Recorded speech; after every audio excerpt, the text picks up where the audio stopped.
নদিয়ার কৃষ্ণনগরে পশ্চিমবঙ্গ নির্বাচন কমিশনের সিইও মনোজ আগরওয়াল তিনি নদিয়া জেলার প্রশাসনিক বৈঠক করলেন। তিনি নদিয়া জেলার রামকৃষ্ণনগর রবীন্দ্র ভবনে প্রশাসনের একাধিক আধিকারিকদের নিয়ে বসলেন এবং পুলিশের উচ্চ পদস্থ আধিকারিকরা নির্বাচনের বিষয় নিয়ে তিনি বেশ কিছুক্ষণ আলোচনা করলেন। উপস্থিত ছিলেন দুই পুলিশ জেলার এসপি সহ একাধিক পুলিশ আধিকারিক। এই বৈঠকে নদিয়া জেলায় স্পর্শকাতর বুথগুলিকে শনাক্তকরণ করে সেগুলোর জন্য আলাদা ব্যবস্থা নেওয়ার নির্দেশ দিয়েছেন বলে সূত্রের খবর।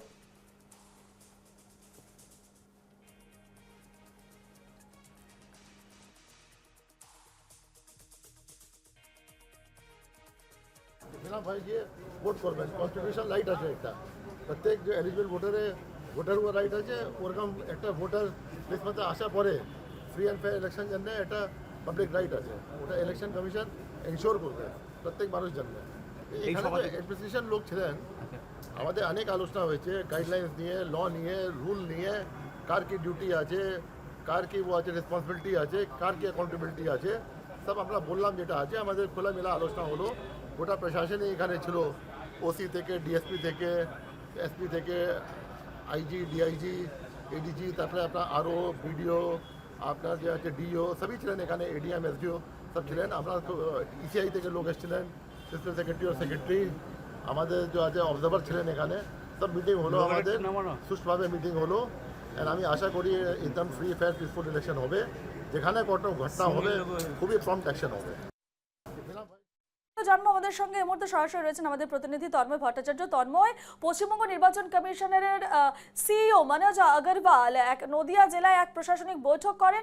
সেই বৈঠকে ঠিক কি কি বিষয় আলোচনা হয়েছে, কি তথ্য উঠে আসছে, কি জানাচ্ছ?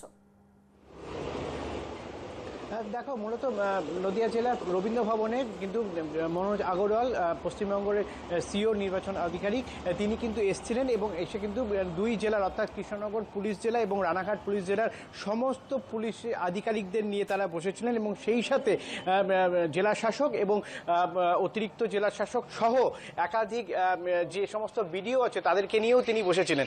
অর্থাৎ এক প্রকার বলা যেতে পারে যে প্রশাসনিক বৈঠক তিনি করলেন নির্বাচনের আগে এবং স্পর্শকাতর যে সমস্ত এলাকাগুলি রয়েছে সেইগুলোকে কিন্তু তিনি নাম ধরে ধরে কিন্তু চিহ্নিত করলেন এবং কারণ যাতে সুষ্ঠুভাবে ভোট সম্পন্ন হয় তার জন্যই কিন্তু তার এই বৈঠক এবং এই বৈঠক তিনি করলেন। করার পর তিনি আবার কলকাতা ফিরে গেলেন এবং তার মধ্যে থেকে কিন্তু আজ কিন্তু বিভিন্ন জায়গায় সভা রয়েছে।